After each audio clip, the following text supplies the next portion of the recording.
Macron. Nursery end, all set for game 5. Let's restart it because that one won't count of many of the games. As this is going to be swung away off a top edge. It's maybe going to end up going to the offside somehow. He's kind of caught up with it, hasn't he? And it's going to be... Pretty sure this has gone to the offside in the end. So I don't know how you top edge a hook shot over to the offside. That's extraordinary. Just one bounce, isn't it, across the rope?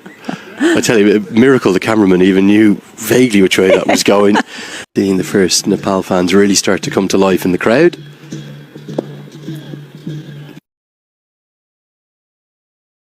Driven down the ground and should be driven for 4. Max O'Dowd is going to chase after it, but I think it'll be a chase in vain and it will get to the rope, and the Nepal fans, instruments at the ready. And this goes back to my point. I know he was playing down in the UK on the games that they played against the county sides. Back live with you now. You superstar, you. Not me. It was such fanaticism though. Oh! Chopped on. Van Meekeren has the early breakthrough. And Bertel, who is looking to continue to be aggressive in this first power play, has just perished with a slightly loose stroke. Better length from Van Meekeren, and all Bertel could do was chop it onto his own stumps. Well, it took him a while to find his lengths, to find his lines. That one just nipping back in slightly, enough to catch the inside edge. And he might... That marker is there. It's so different having to set the marker yourself.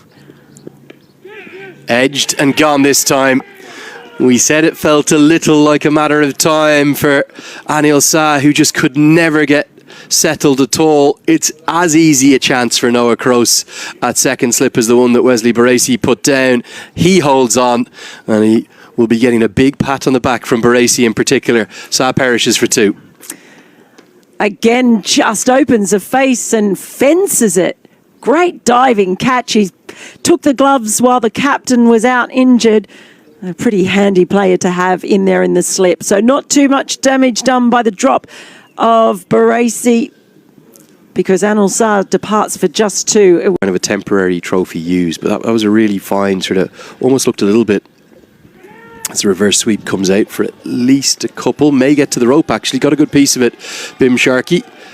It's a good little counter attack. Extra bounce from Dutt has kind of helped that reverse sweep run to the rope.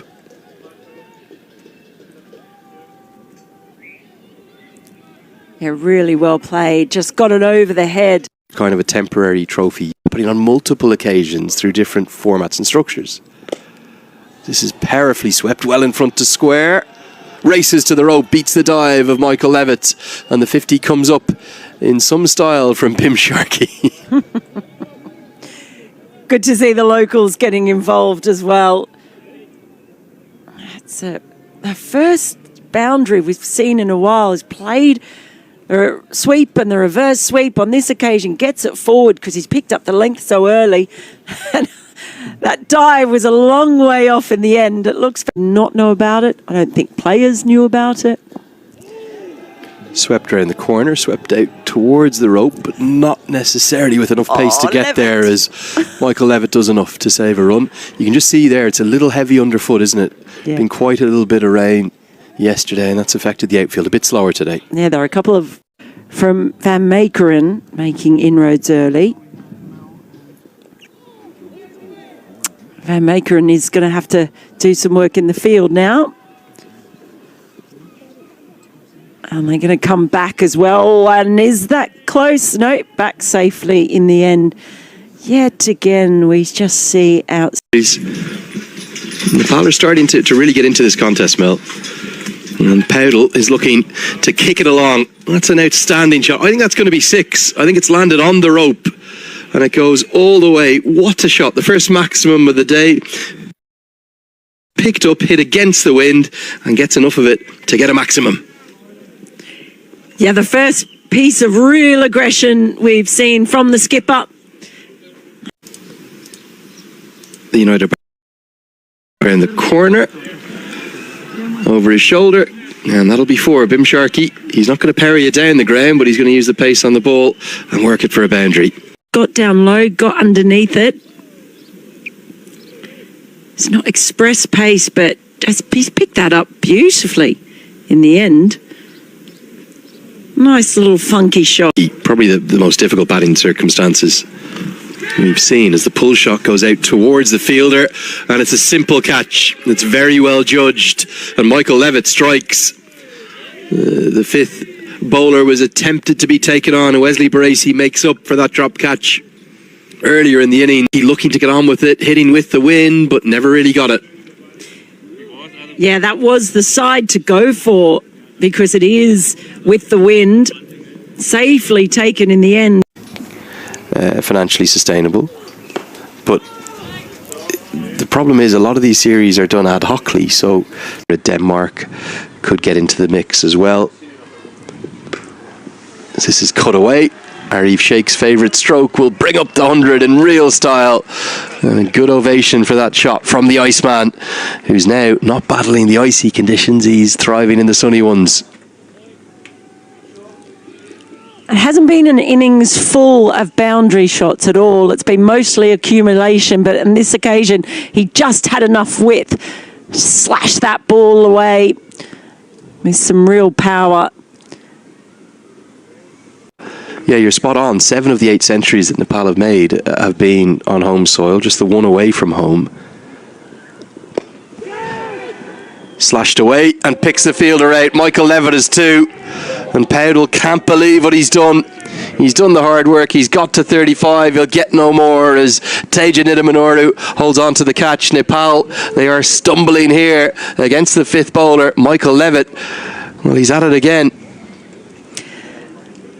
Well, who says he's a part-timer? Michael Levitt has come on into the attack in these middle overs and made a real impact. 2nd wicket. He's given up just 17 runs. And yes, he is at it again, and it's a big wicket of the skipper. Just tried to carve that away. But his bat maybe just turned a little bit underneath, and it was well taken in the end. Nice safe pair of hands. And yet again, we expected them to attack. Well, what's happened is they have tried to attack him, but they've ended up picking out the fielders. Don't think there's too many other wrist spinners going around. Yasser Mohammad's got a couple of games for USA, but very much in and out of the squad. Yannick Lofty-Eaton's really in the team for his batting. He bowls some leg breaks down for Namibia. I do like Sameh Shrivastava from Oman. He does concede boundaries, but he's got a marvellous googly. Probably one of the best googlies actually going around. Batters don't seem to pick it, and it turns miles. He's got a really sort of sidearm action, gets good side spin on the ball. He's a good one to watch. Been a big loss losing Karthik Mayappan from the UAE.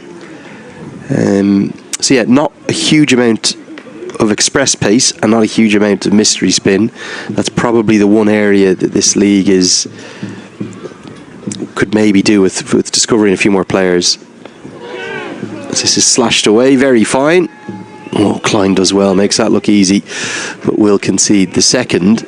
But they're the 2 kinds of players that every single team around the world looks for, and there are